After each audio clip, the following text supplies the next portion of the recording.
Hi, my name is Nick Cafaro. I'm a product manager here at IOHK, and I'm excited today to be talking to you about a new relationship that we have formed.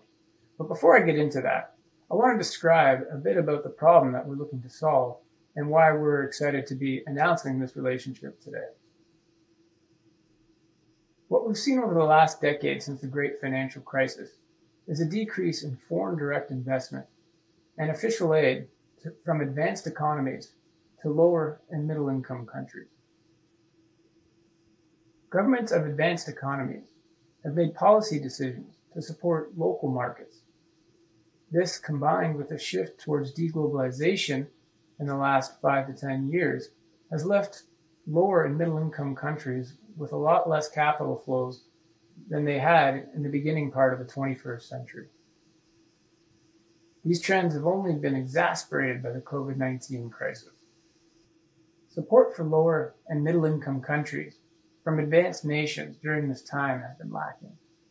What we've seen is foreign workers abroad who send money back home, sometimes called remittances, have really stepped up to bridge this gap. In fact, since 2020, excluding China, the remittance market has outpaced the sum of foreign direct investment and official aid from advanced nations to lower and middle income countries. This means, for the first time in the 21st century, foreign workers abroad are sending money back home in amounts greater than all the investment coming from countries and corporations into these lower and middle income countries, as well as the total amount of official aid. It's a pretty astonishing thing. So when we look at this model of income support through the remittance market, we see three big holes.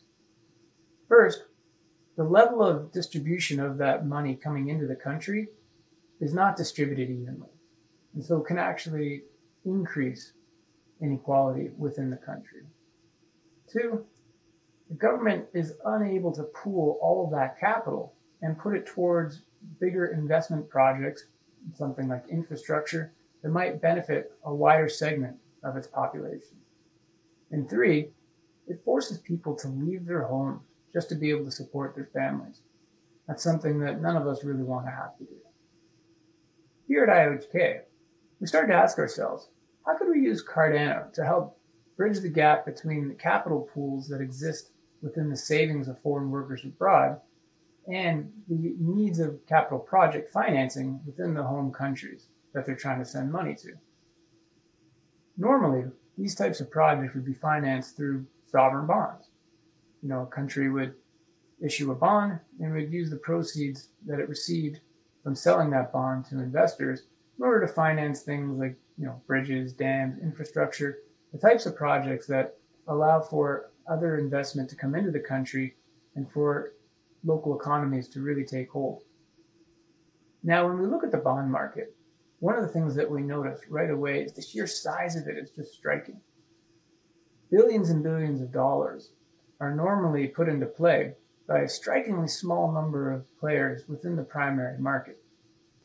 Typically, you'll see a small number of banks form a syndicate to take out the entire position of a bond to sell on to end investors.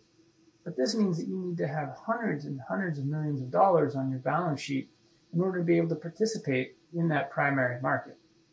So in the context of connecting members of the foreign working community who might be sending home tens or hundreds of dollars, the problem that we're trying to solve is how do we connect thousands or tens of thousands of this community to the issuer? The private networks that are run by the syndicate of banks that participate in these types of primary issuance is not capable of handling that type of deal flow. So we need to figure out how do we connect these tens of thousands of individuals to the issuer through a single platform. But the great news for us is the Cardano blockchain is a really good tool for solving these types of problems. The blockchain acts as a single source of truth so that thousands and thousands of investors can connect to a single counterparty, such as an issuer of a sovereign bond. Now, we just needed to find a partner to bring this RealFi product to the Cardano blockchain. One of the things that you have to account for when you want to work with securities and investors is regulation. And a sovereign bond certainly is a security that needs to be issued to investors in a regulated way. We strongly believe that in order to bring real-fi products to the blockchain, you're going to need to work with partners who have expertise in both capital markets and blockchain technology. We are really excited today to announce that we're working with a firm that has all the right regulatory permissions in place, as well as a blockchain-first platform to bring this real-fi product to life on the Cardano blockchain. That firm is Oasis Pro Markets. I'm joined today by the CEO of Oasis Pro Markets, Pat Lavecki, to talk more about this exciting opportunity. Pat, thanks for being with us here today.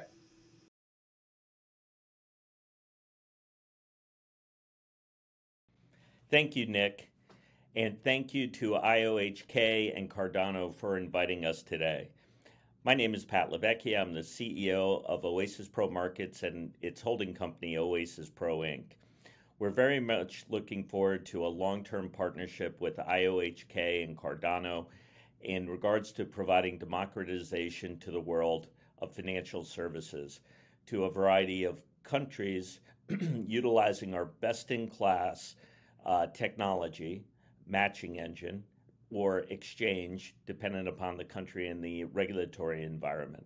We're very much regulatory and compliance forward and are honored that IOHK has selected us as their partner as we go out to a variety of countries to expand upon this particular approach, not only democratizing for the citizenry and the diaspora of these countries, but also providing efficient and cost savings to these countries in regards to issuances that they plan. My background is investment banking, international banking. I've worked all across the world. I've worked with large companies, Bear Stearns, JP Morgan, as well as Credit Suisse, First Boston. I bring that experience to bear as we are expanding with IOHK. On top of that, I have a very deep bench of fellow employees at Oasis Pro Markets. As you'll see here, the experiences range from Bank of America to RBC, Merrill Lynch, as well as institutional investors. In regards to our specific approach, as I mentioned earlier, we're regulatory and compliance forward. The uniqueness of our technology is that we're digital cash for digital securities. Now, I'll expand upon that in a moment in regards to digital cash, which we define as stable coins. But it could also be CBDCs. And as we approach different regulatory environments across the world, that could include other specific tokens, as long as it's allowed from a regulatory and compliance basis in those specific countries, which is very, very exciting. As you'll see here, this is just a snapshot of what we're approved for here in the United States. Specifically, all types of exempt or private securities, both equities, fixed income, and asset-backed securities as well. We are also approved for public, what's called over-the-counter securities here in the U.S., and this is all utilizing this same matching engine that we'll be working with IOHK and the Cardano protocol going forward. We're a full-service investment bank, and we are very deep in regards to not only here in the U.S., but also in regards to the regulatory environments across the globe. So now I'm going to talk a bit about digital securities. The digital securities, sovereign debt specifically, is a security that in the blockchain area could actually be fractionalized. And that fractionalization is tied very much into democratization. It helps risk management for the issuer, the countries that we're in discussions with. It increases the investor base, which in turn should improve liquidity as well, seamlessly going forward. These digital exchange trading systems and order matching engines that we have developed are the transition point from the legacy solutions available today and have been around for decades to the blockchain, and the benefits are enormous. As you'll see here, the onboarding process is seamless. It's KYC, AML, very, very deep on that from that standpoint. Once approved, then that particular subscriber or trader or investor will have the opportunity to purchase the sovereign debt issuance. Now, this is all primary. That is our focus at this point in time. But if our clients, sovereign nations, decide to allow for secondary trading, we are prepared to offer that solution as well. We have that solution today. And then I'm going to talk a bit about smart contracts. So the benefits of smart contracts, and congratulations to IOHK with the recent big news on the Cardano protocol with smart contracts. It's basically coding, and think of it as bespoke. In other words, whatever the issuer or sovereign nation would like to build into that smart contract can be coded in. That information or documentation is widely available. So this approach eliminates poor documentation. The smart contracts are embedded in the security itself, and it contains the terms of the security. For instance, the principal and interest payments, default provisions, if any, or any other types of actions and protections that are incorporated not only for the investor, but for the issuer, the sovereign nation. I mentioned it eliminates poor documentation. It also is real time. So one of the issues with settlement times, not only here in the United States, but on a global basis, is that settlement times can take anywhere between 2 to 10 days post a specific transaction occurring. Utilizing the blockchain, utilizing digital cash to purchase digital securities, and when selling digital securities to receive digital cash, that settlement time is reduced to almost zero. I don't want to say it is zero, but the technologists in the room would suggest that it is basically zero, which is very exciting. As well, for the issuer, it reduces the asset servicing costs in regards to providing principal and interest payments, determining who is on the cap table. As these transactions occur, because of the KYC AML provisions, there is an opportunity for the sovereign nation to know at any time what institutions or individuals, citizenry, own their specific sovereign debt issue. So in regards to any interest payments that occur, that can all be handled from the government offices rather than mailing out checks, which takes time, determining addresses to mail those checks to. All that asset servicing is a tremendous time waste and unnecessary. The blockchain solves that issue, and we estimate that the savings are anywhere between 25 and 50 basis points of the issue amount, which is considerable for multiple issue sovereign nations. And our multi-asset matching engine can work across the spectrum of different securities as well. If the specific sovereign nation decides that they'd like to expand it into other arenas, potentially even incorporating equities regarding the local companies, or fixed income, or asset backs, project finance, whatever it may be, could utilize our specific blockchain engine. Additionally, as I've been describing all this, this obviously improves efficiencies as well. Now, the question is,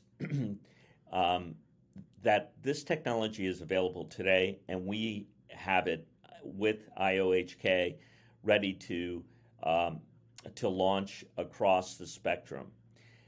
In 5-10 years, this is going to be ubiquitous. So the sovereign nations that work with us today will be significantly ahead of the curve.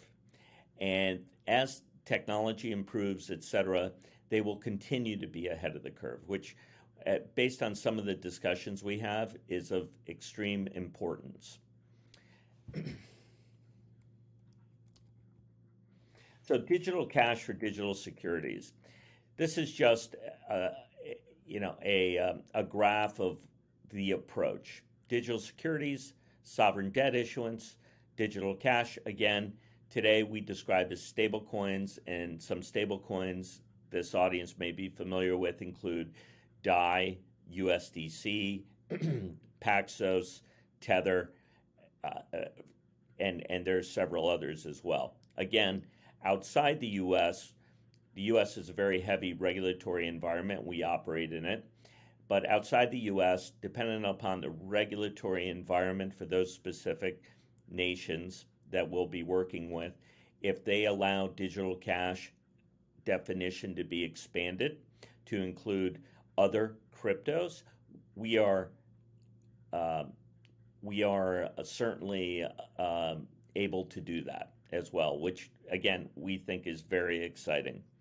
So the real benefits are, which I've already outlined earlier, is almost immediate settlement times and the ability on the back end for asset servicing to reduce costs substantially. And frankly, this is the future. And we know the future is here today, and we can deliver it. Now, at this point in time, I would like to thank you and thank the IOHK and Cardano team again for allowing us to present Oasis Pro Markets and our solution. We're very excited to be working with this team. We're very excited to changing the world and bringing this technology, the future of financial services, to sovereign nations across the globe, and to improve democratization, improve efficiencies, and save costs for these sovereign countries, and improve the lives of their citizenry as well. Thank you.